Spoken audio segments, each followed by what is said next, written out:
Hello students, आज हम class fifth का मैथ्स का chapter number 8 ratio and proportion start करने जा रहे हैं और आज हम इसकी एक्सरसाइज 8.1 स्टार्ट करेंगे।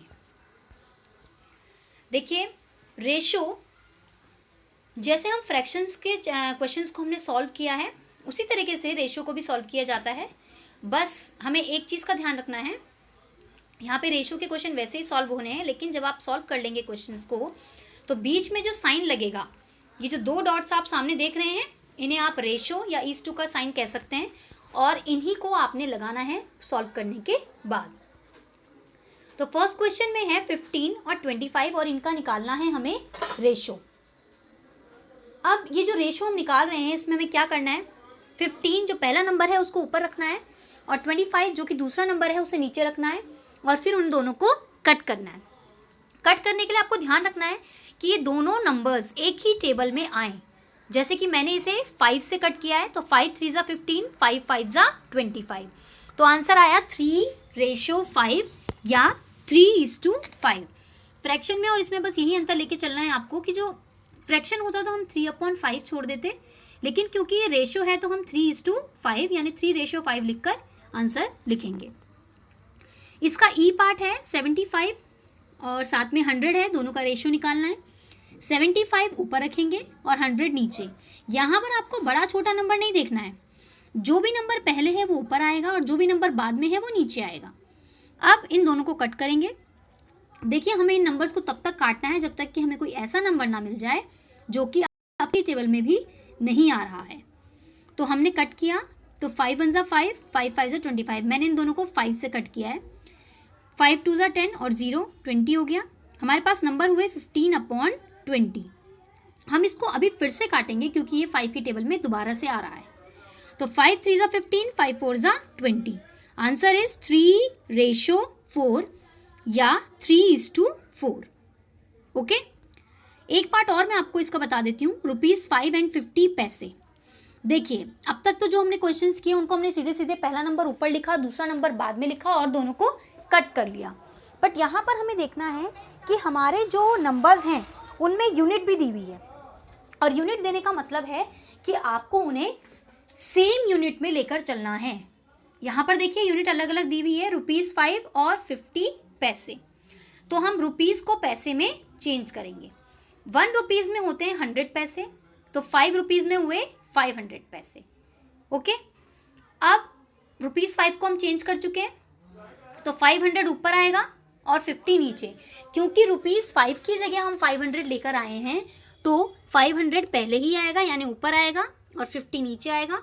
अब हमने दोनों को 5 से कट किया है। सबसे पहले तो मैंने 0 से 0 कट किया है, क्योंकि अगर कॉर्नर में ज़ीरोज़ हैं तो आप आपस में उन्हें कट कर सकते हैं। 0 से 0 काट लिया और ये 5 की टेबल से कट गया। 5 10 ज़ा 50। अब आंसर क्या आया, 10:1। हम फ्रैक्शन में अपॉन में 1 को छोड़ दिया करते थे, लेकिन यहाँ पर क्योंकि हम कर रहे हैं रेशियो तो यहाँ पर हम 1 को नहीं छोड़ेंगे, आंसर में उसे भी लिखेंगे 10:1। ओके, इसका सेकंड क्वेश्चन आएगा, compare the following sets of ratio. यहाँ पर आपको बताना है कि इन दोनों रेशियोज में से बड़ा कौन सा है, मतलब साइन लगाना है ग्रेटर देन और लेस देन का। ठीक है, तो सबसे पहले क्या करेंगे, जो रेशियो में नंबर दिए हुए हैं इन्हें अपॉन में लिख लेंगे, 5/10 और 10/15। अब क्या करना है, बाय क्रॉस मल्टीप्लिकेशन। देखिए, वैसे तो इसके दो तरीके हैं, एक ये क्रॉस मल्टीप्लिकेशन और दूसरा एलसीएम लेकर। पर क्रॉस मल्टीप्लिकेशन आपको इजी पड़ेगा, आप इससे कर सकते हैं। क्रॉस मल्टीप्लाई करने के लिए क्या करेंगे, ऊपर वाले 5 को इस नीचे वाले 15 से मल्टीप्लाई और ये नीचे वाले 10 को ऊपर वाले 10 से मल्टीप्लाई। एक बात का ध्यान रखना है, जब आप इन्हें मल्टीप्लाई करेंगे always start from the first ratio. First ratio क्या है, 5:10। तो सबसे ऊपर 5 है तो पहले 5 को लिखेंगे, 5 × 15 कितना आया, 75। फिर दूसरा 10 × 10 कितना आया, 100। अब आपका जो नंबर है वो एक 75 है और एक 100 है। कौन सा बड़ा है, सेकंड वाला, यानी कि 100। इट मीन्स कि जो सेकंड वाला रेशियो है 10:15 इज ग्रेटर देन 5:10। तो देखिए मैंने यहाँ साइन भी लगाया हुआ है, 5:10 के बाद ग्रेटर देन 10:15। ठीक है, तो इस तरीके से आपने इसे करना है। इसका एक पार्ट और बता देती हूँ मैं आपको। 25:30 एंड 200:600। 25 ऊपर रहेगा, 30 नीचे रहेगा, ऐसे ही 200 ऊपर रहेगा और 600 नीचे रहेगा। क्रॉस मल्टीप्लाई करेंगे, जब हम क्रॉस मल्टीप्लाई करेंगे तो मैंने अभी आपको बताया सबसे पहले क्या लिखना है, 25, क्योंकि वो सबसे पहला रेशो है। 25 लिया और 25 को किससे इंटू करना है, 600 से मल्टीप्लाई किया तो आया 15,000। फिर 30 को 200 से किया तो आया 6,000। कौन सा बड़ा है, पहले वाला। इट मीन्स कि पहले वाला रेशो बड़ा है दूसरे वाले रेशो से, तो बीच में साइन लगा दिया और हमें पता लग गया कि 25:30 इज ग्रेटर देन 200:600। ठीक है, क्रॉस मल्टीप्लिकेशन है, बहुत ही आसान तरीका है, आप बहुत ध्यान से कीजिएगा। थर्ड क्वेश्चन पे आते हैं। Find the two equivalent ratio. 4/10 के इक्विवेलेंट दो रेशियो आपको लिखने हैं। देखिए इसका आंसर आपका पीछे से तो मैच नहीं करेगा, क्योंकि इक्विवेलेंट रेशियो कई तरीके से निकाला जाता है। कई बार कट करके भी निकाल देते हैं, कई बार इंटू करके भी निकाल देते हैं।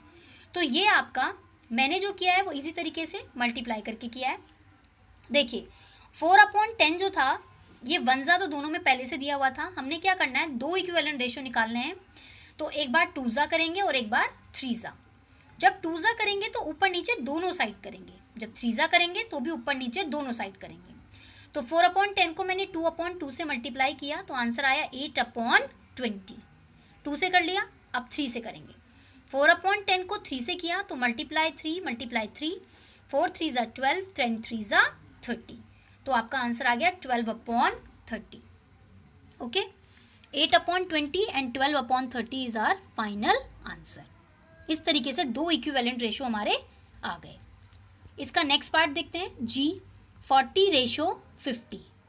तो 40/50 लिखेंगे और अब इसको भी 2 दोनों साइड 2 से करेंगे, फिर नीचे 3 से करेंगे। तो 42 ज़ा 80, 52 ज़ा 100, 43 ज़ा 120 और 53 ज़ा 150। यहाँ केवल दो इक्विवेलेंट रेशो बोले थे, इसलिए हमने एक बार 2 से किया, एक बार 3 से। अगर वो 3 बोलते तो हम 2 से भी करते, 3 से भी करते और फिर 4 से भी करते। ऐसे ही जितने बोले जाते उतनी हम आगे बढ़ते जाते।